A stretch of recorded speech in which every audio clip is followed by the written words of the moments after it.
Right, this is a message you've all been waiting for. Carl the Worm Froch, you've got yourself a fight. Where do you want to fight at, mate? We'll do it in the ring, under the lights. I'll fight you at Tottenham in 8 weeks' time. Me and you, Tottenham, undercard, 8 weeks' time, you'll get that, because I know you're a I know you're not a man. A 3-time Hall of Fame, you might be all at 12 stone, mate. You're not nothing at heavyweight, my pal. I'd laugh at you and you at me. But listen, we've talked too much. I'm not going to make a long video. Get Netflix to contact me. Let's talk about this, because it's about this. You know that and I know that. And you've got yourself a fight, mate. You can fight the father of the best heavyweight in the world, the Gypsy King's father. And I'll tell you now, I will not disgrace my son by letting a bum like you even come close to beating me. You've got yourself a fight, Mr. Froch. 8 weeks, Tottenham. I don't need 6 months training. I'm ready to go now, my pal. At a distance, with my binoculars on, something was going on. I'd imagine it's Carl having a go at the Furies, probably over his time on his channel, maybe, I'm guessing. And John didn't like that and wants to have a fight with him, something like that. It was something like that. I don't think he was still necessarily turning down a fight. What I do know is that John Fury and Carl Froch on the cobbles will be fun. I think they both have a good fun doing that, but I'm sure it's all fun and games. They like to say what they believe. They like to say something that's controversial, and they're two big characters, and we love having them around the sport. So let's leave them to work that one out. Right, who wins? Carl Froch, John Fury? I'd watch it. Do you know what I mean? I don't think I could back against anyone to beat Carl Froch on the cobbles. Even on the cobbles? It's a big lump, John Fury, and he's getting on a little bit, but there might be a few illegal moves from John Fury. But Froch is a hard bastard. How do you think Carl dealt with Big John on Monday? He didn't really say anything, did he? Just let him get on with it, really. But what are you going to do? Shout out from a TV platform? Yeah, come on in. Yeah, that's not really Carl's style. Let's see if that actually gets in this kind of range. Because if it gets in this kind of range, it's going to be very different. Do you reckon if it was, like, what are we, a foot away from each other? I think if John Fury stuck it on Carl Froch in his space, I think he would chin him immediately. Really? Even live on Netflix? Yes.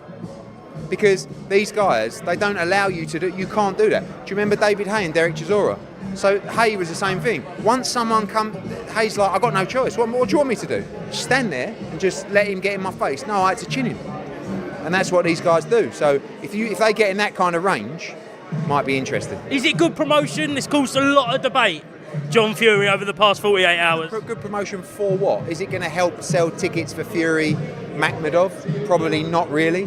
Is it going to create noise? Absolutely.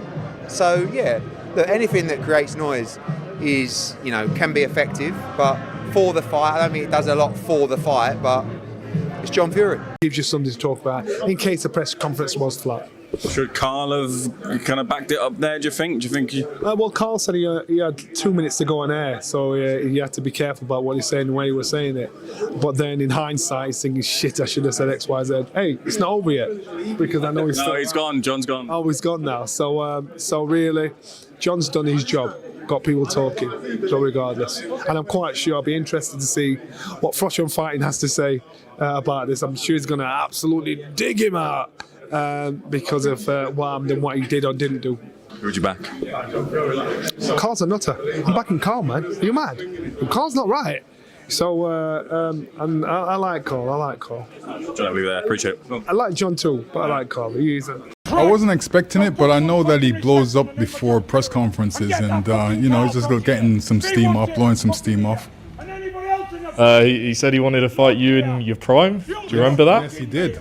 I remember that, and I was like, he's not serious, is he? We didn't really take him too serious, but he did offer the fight. I like John Fury. I've met him on a number of occasions, and I've always felt him to be a very educated voice around boxing. Its recent incarnation over the last 2 or 3 years of John becoming front and centre of the circus, like a Cirque du Soleil horror show, I think that's embarrassing. I think Carl Froch is putting in a video. By the way, Carl Froch is standing right there when he's saying, where is he? Carl Froch is doing his first broadcast for Netflix. He doesn't want any of this. The one thing I don't think Carl Froch is frightened of is John Fury. I know it's theatrics. I know it's part of the show. I know it brings noise, and I suppose in its space it does its job. But is it not just a tad embarrassing? Listen, you said it yourself. In its space, it does a job, and I think we live in that world today where now people, you know, it was a press conference that was always going to be maybe a little quiet because Makhmudov doesn't speak particularly great English. He's not really going to say too much. Tyson Fury done his thing, and he was talking about Anthony Joshua and the tragedy there and the circumstances for him coming back into boxing. That was all great. But that John Fury always adds a little bit of spice, and that's what gets people watching. So I suppose it's done its work. And you've got your own opinion on whether it was embarrassing or not embarrassing. Is it good spice, Polly? Is it good spice? I'll tell you what. Listen. From one side, I'm a fan of Netflix getting involved in boxing because it broadens it out in so many viewerships. But on the other end, I sometimes question what Netflix puts on, and I'm saying, do they really have the best interest of boxing, or are they just looking for the clickbait of the moment? And when you're looking for the clickbait of the moment, this is yet another example of that. You know, the Furies have a lightning rod image. Obviously, Tyson backs it up. He can fight, okay? Yep. He's accomplished everything. But then you got this kind of thing here. You know, you make the point about Makhmudov's not really an opponent that's going to sell a fight either. You know, Fury's just coming back in as well.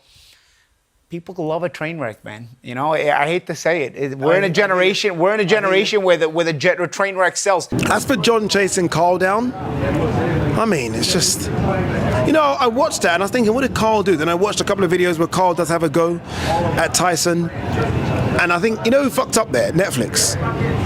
Why would you get someone that clearly doesn't really like Tyson on a Tyson card?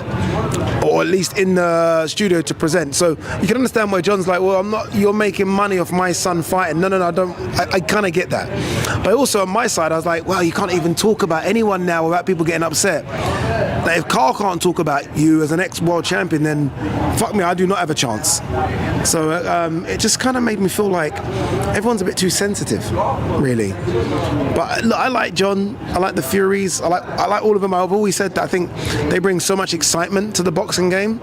Shane, Tyson, John, all their clan, Tommy. But they can't get upset at someone like Carl having an opinion. They should be able to have an opinion without someone screaming and shouting at you. That's my thoughts on it. John Fury, Carl Froch. Where does it go for you? Where do you put your money on? I would never back against Carl Froch on the cobbles. Ever.